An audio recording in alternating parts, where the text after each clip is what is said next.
Hello and welcome to the Feminine Millionaire Show. I'm your host, Polly Alexander. I'm a success coach, healer, creative, and future millionaire. If creating money and success in a spiritual and feminine way is your goal, this show is for you. Understand how to overcome your past, bring your soul's greatest gifts to the world, and up-level your income, impact, joy, and happiness. Join me on my journey to creating a 7-figure business and learn the business mindset, spiritual, and lifestyle changes I make along the way. Let's all rise together.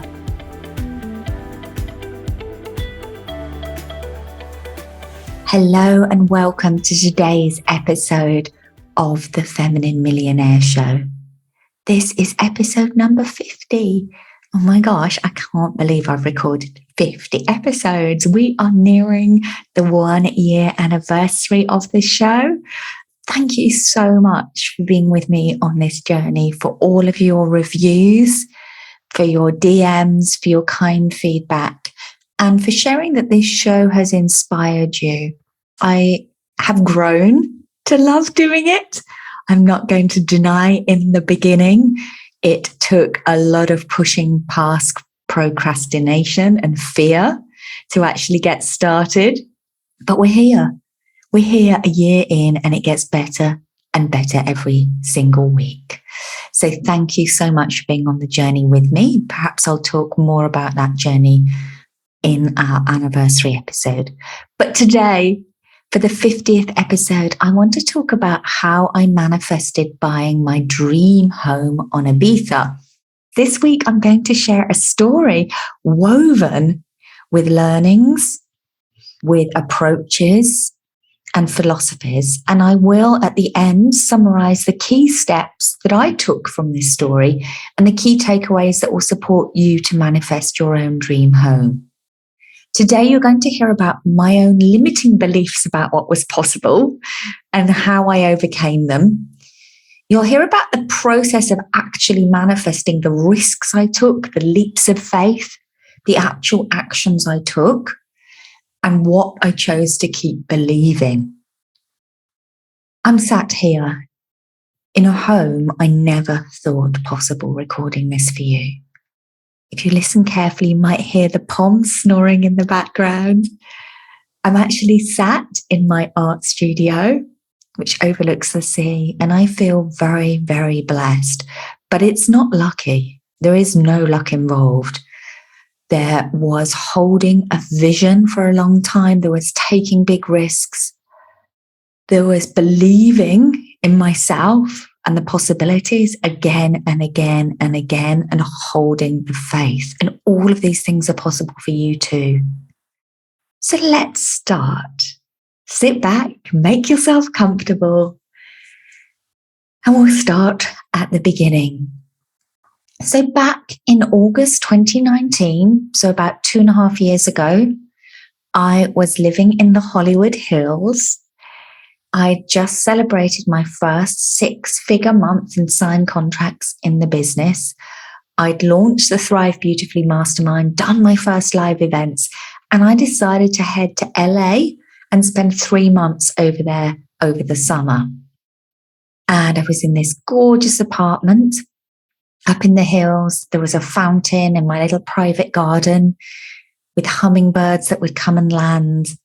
It was an apartment that was owned by an art director, and it was like being on a film set. It was so beautiful, small but perfectly formed, and I had my bathroom and my little kitchen and a divine living room area and gorgeous art on the walls, and it was really, really magical. And it even had an English bulldog living there. Those of you that have known of me for a while know I used to be the owner of an English bulldog. I especially have a soft spot for this breed. And they had an English bulldog that lived in the main home. I was in their casita. And over time, the bulldog sought me out, and she would come down at the end of my working day and press her head up against the window and then come in and join me. It was literally a dream come true. So I realized that although I was in a very privileged position and I was loving being in LA, the lifestyle, the sunshine, I realized I wasn't as happy as I could be. And this kind of threw me. And I sat there day after day, journaling and reflecting what this was about. And I dove into what's missing? What am I missing? Why am I not as happy as I could be?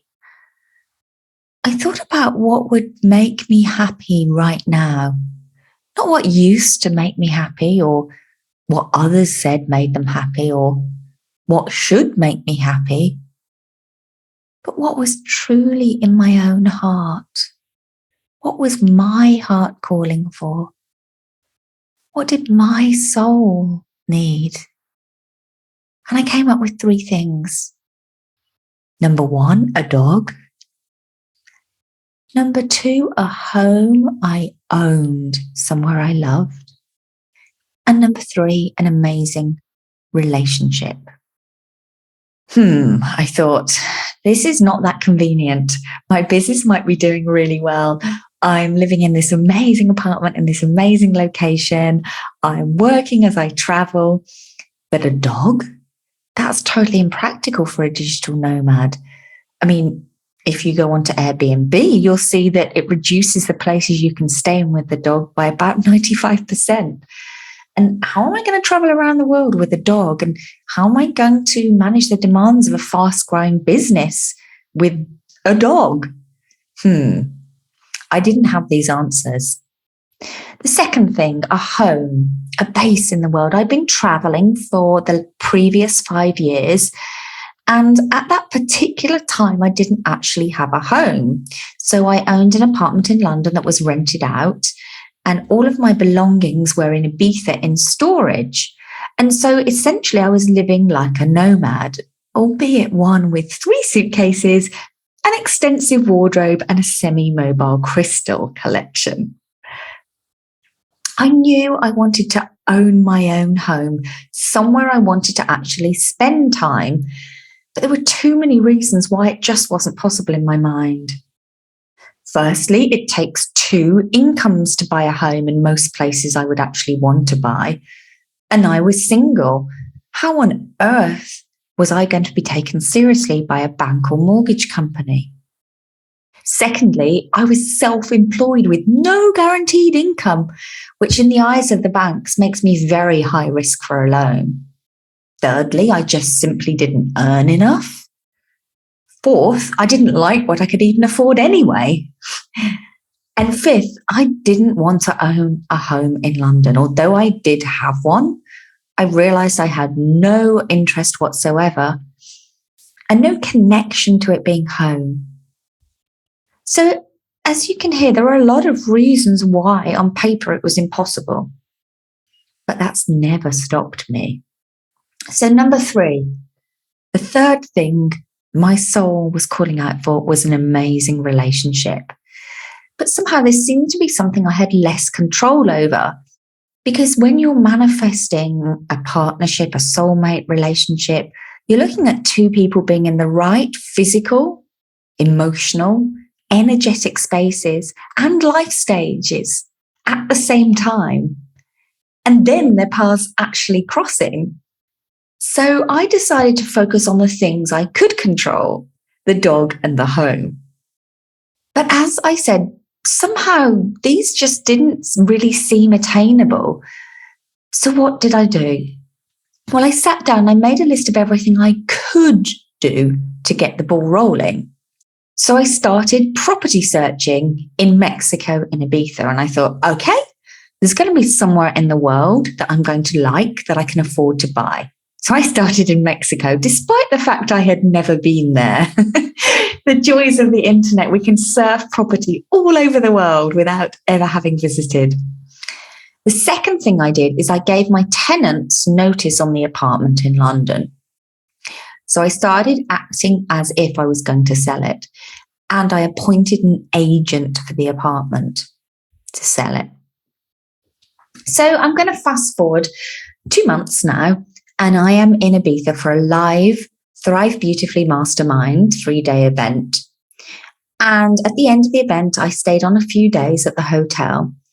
And I thought, well, I should just go and see whatever properties I could in my budget, regardless of whether I like them. And this is really important because there was nothing on the market that I could see myself living in.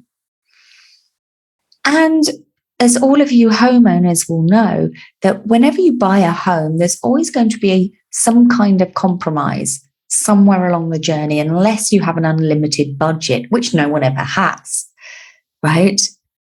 But there was a lot of projections coming at me from other people, from the media, from agents, other people's stories and fears were being projected onto me. And these are some of the things I had to choose to ignore. The agents in London said, oh, this is a terrible time to sell. No one's buying property right now with Brexit coming up. Then they said, no one's going to pay your price. And they bought me a really lowball offer. I declined it and they said, that's a terrible mistake. You were lucky to get an offer. You won't get another one. But I held out for that right offer and it did come. And I moved fast when it came. So let's go back to Ibiza. So by this point, I had realized that I should give Ibiza a shot before booking my flight to Mexico, because Ibiza was a place I'd had a relationship with for many, many years, spent extended time out here, loved the island. So I thought, well, let's see what's possible here.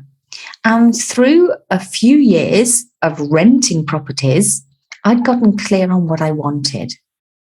So with each property I rented, I pulled a few things from that property for my wish list.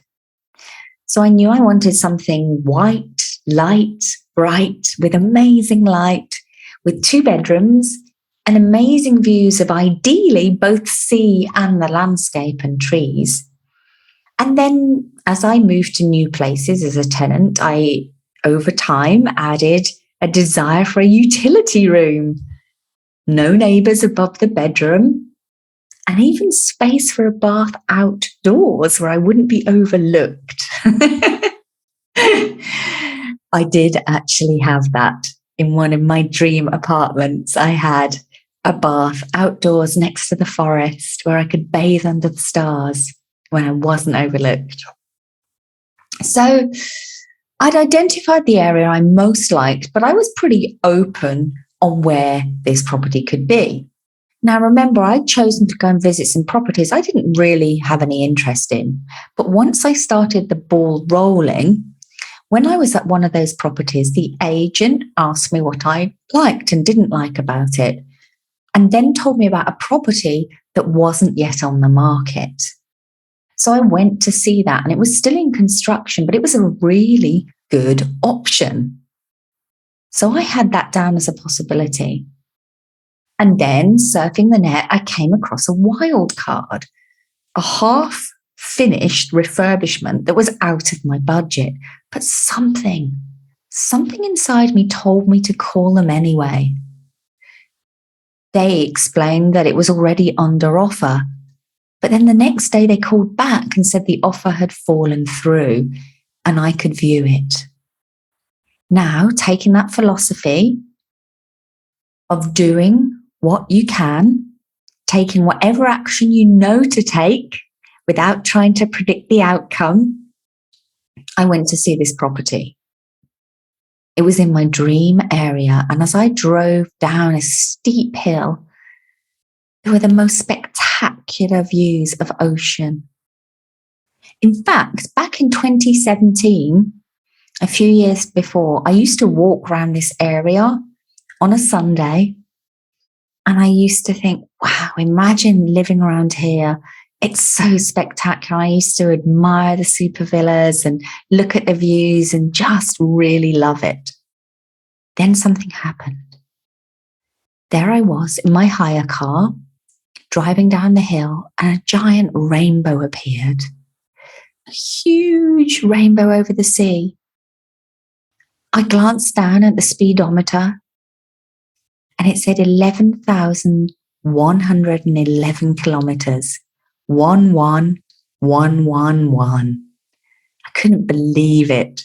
And I took a photo in that moment for future proof that I was divinely supported, just in case this was the one. And I have that photo now as well. I'll have to share it on Instagram along with this podcast. So I thought, gosh, a rainbow. We all know when you see a series of ones, it's a sign of divine support, angelic support. I thought something's going on here. So I got to the home I'd gone to look at. It was pouring rain by this point. I only had 10 minutes because I had a really important call to go to. I had a quick look at it. It had no view, which was disappointing, but it had space and it had potential. I knew I'd seen enough. So I knew the property had potential, but how was I going to make it happen? Because all of those other objections were still in place. Well, I had a great agent that was selling the property, and we brainstormed a deal, and she came up with a great idea to put forward to the client. Now, most of you are not going to be familiar with buying in Spain. It's pretty different to buying in the UK or the US. The way it works here is when you decide to buy, you make an offer. And if the offer's accepted, then you do a private buying contract at this point, and you pay a non-refundable deposit as the buyer. So you put down typically at least 10% upfront, which is non-refundable. So let's say you do a survey on the property and you realize it's actually falling down. You don't get your money back. There are no guarantees. Let's say you can't secure a mortgage a couple of months down the line. You don't get your money back. Let's say you change your mind. You don't get your money back. So it's pretty high risk.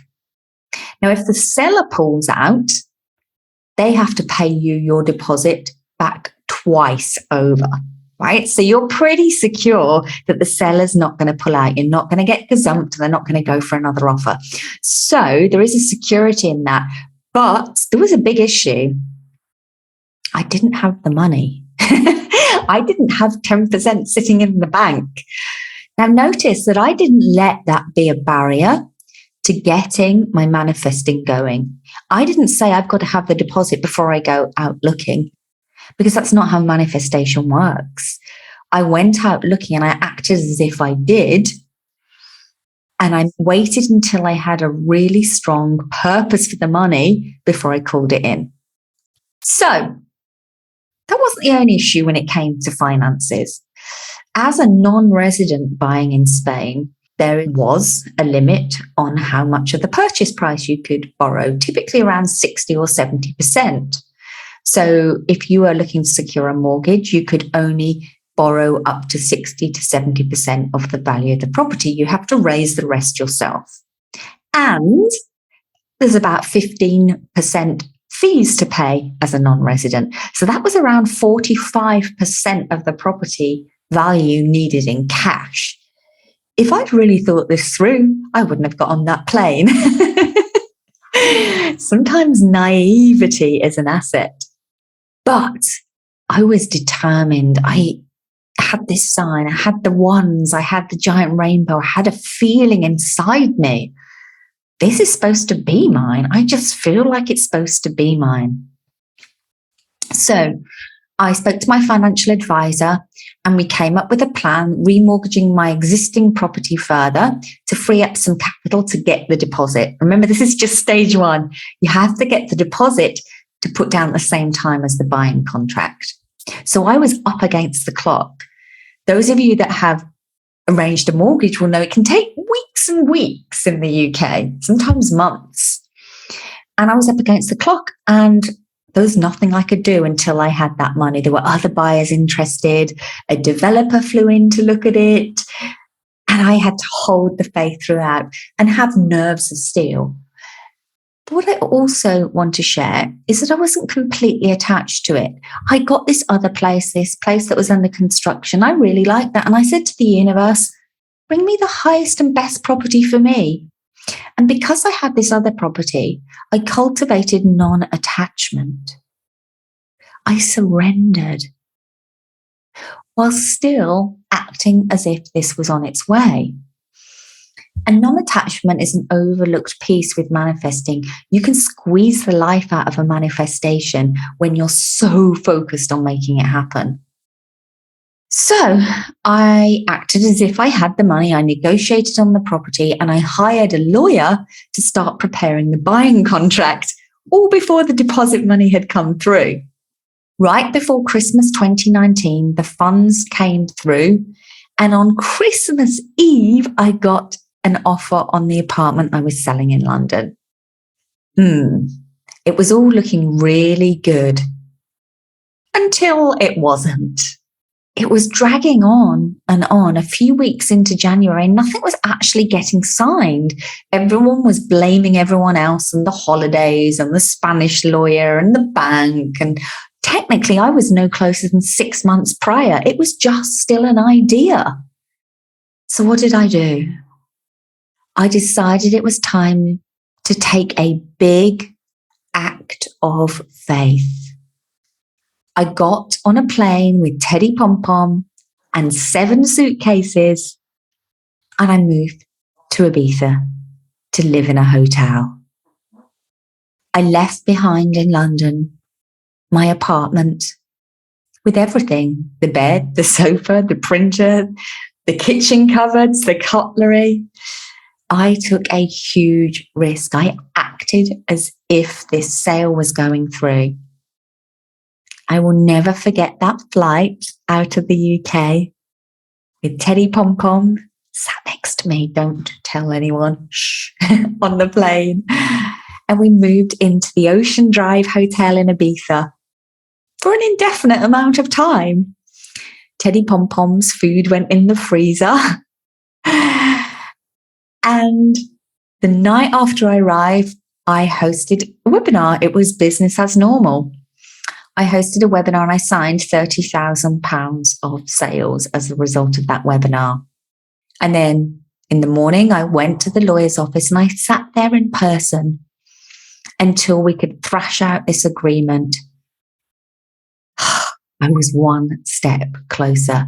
My gut was right. I needed to be there in person. I needed to show up and be in front of people and push this along. In a few days, the deal was signed. Now, there's something important you should know here. I signed a deal to buy a property in Spain before I'd completed on my London home. My London buyer could have easily pulled out. I may not have been able to raise the rest of the money in order to complete the sale. I could have lost the 6-figure sum I had put down as a deposit. This was high risk. Now, it's not for everyone. I acknowledge that. It is not for everyone. But my life experience has taught me that high risk comes with high rewards. Many times in my life, the biggest risks I've taken have given me the biggest rewards.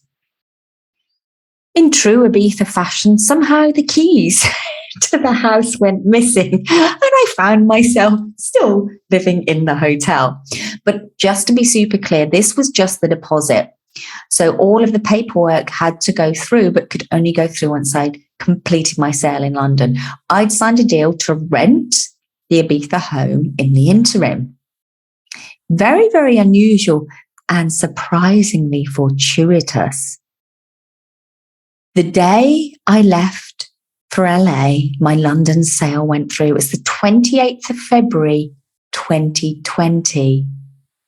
If you think back, literally days later, the deal would have collapsed when the global pandemic unfolded. To this day, I truly believe I was divinely supported in the timing of everything. In the January, I had this burning calling inside me, like, get out of London, get over there, sign this deal. It was like I was being pulled by a greater force. Something greater than me was pulling me out here to get this done, unknown as to what was coming. So when I found myself in LA in March 2020, as the global pandemic unfolded, I at least knew I had somewhere to go to. I had a nest, albeit an unfurnished, cold, empty nest. At least I had a nest to return to. That's a whole other story. I would like to finish today's episode with some takeaways for you. First of all, I just want to share that whatever you dream of is possible. It's not about if, it's about when. When a dream is truly authentic for you, the means exist in the universe. The ability exists inside you to make that dream happen. I have seen it again and again and again with clients.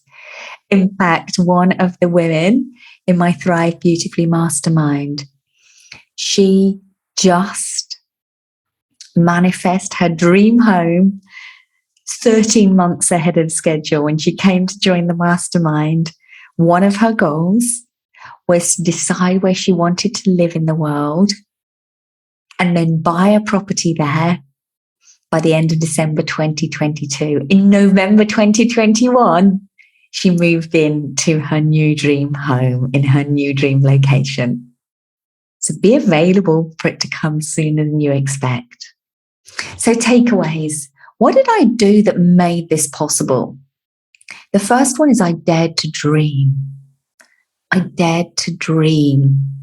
When there were many reasons internally and externally why my dream wasn't possible, I still dared to dream. I live my life as if I were to die tomorrow, I would have no regrets. I truly have gone for everything I've deeply desired to in this life. So if this should be the last episode of the podcast you ever hear, know that I will die happy and fulfilled. Second takeaway. I started by doing everything I could. So remember that list I made of, well, what action can I take? That's all I started by doing the things that I knew to do. Number 3, I didn't look for the perfect place. I knew I would need to do some things to make it my own. I got clear on what was important and what was a non-negotiable, but I wasn't looking for perfection. In fact, I'm only just starting now to think about the refurbishment because I poured every bit of available money into securing this place and I had no refurbishment budget, nada. I had just enough to buy a car and that was it.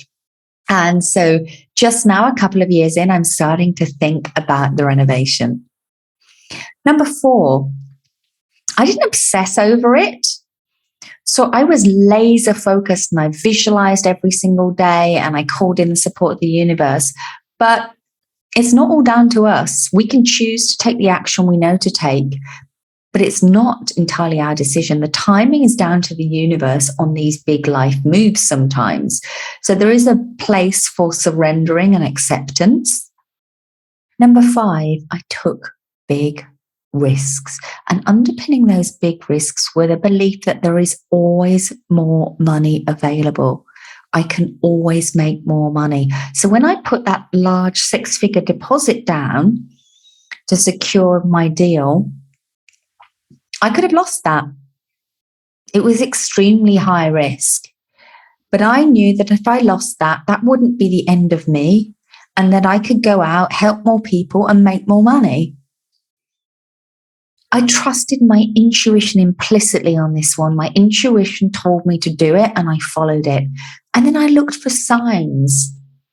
And those of you that have been following me for a while on social media, on Instagram, will know that rainbows appear everywhere in my life. And they all started with this home. So there was the big rainbow when I drove down the hill to view it. But then when I went back to London, after viewing it for the next few months, I became aware that a rainbow would appear in my loft in London out the blue, and then something would move forward on the house that day. So there weren't rainbows every day, but when there was a rainbow in the morning, something would move forwards on the house. It was like as if a higher power wanted me to be aware that these were signs about my home. It was really quite remarkable. It would be rainy and cloudy in London, and then there'd be a rainbow on my bedside table. I was never able to rationally explain these. And then when I did move into the home, rainbows started appearing by the pool, in the pool, across the pool, next to the pool. It's been quite remarkable, and they still appear to this day. I truly believe that my life here is the pot of gold at the end of the rainbow. And that was a beautiful metaphor to experience during this time. The 6th takeaway is I made leaps of faith again and again and again. And the 7th, I was laser focused, but I was also unattached, and I trust in the universal God to bring me my dream with divine timing and in the highest and best way. So there's been a lot of manifestation stories on this podcast, but I've heard from lots of you that you're enjoying them. So I hope you enjoyed this one too. I hope it's helped you see what's possible. I did this on my own. Many of you won't need to do it on your own. You'll have a partner, or you'll have the support of family or other forms of financial support to help you. I did this all on my own with nothing from anyone else. And I raised all the money to do this through my business, through helping people. And so if it's possible for me, it is absolutely possible for you too.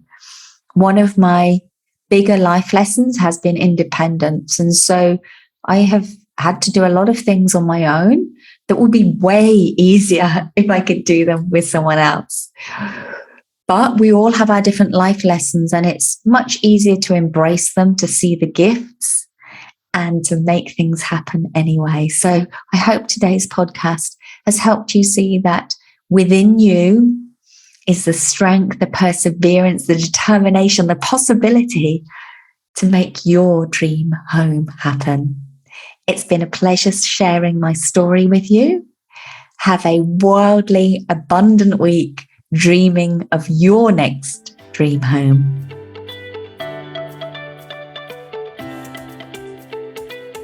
Thank you for listening to today's episode. If you enjoy the content I share on this podcast, I invite you to come and join me over in the Feminine Millionaire Facebook group. I have just reopened the doors, and it's a space to focus on your abundance, to understand more about clearing your money blocks, and to up level. I'd never run an ongoing Facebook group before. I don't know how long I'm going to do this for. It's an experiment, but I invite you to join me for the ride for as long as it lasts. I'll be hosting free weekly lives in the group, all on the topic of money, mindset, and abundance. And you can search for the group on Facebook. Make sure you answer the questions. They need to be answered to accept you into the group. And I will see you over there. Have an amazing week. Bye for now.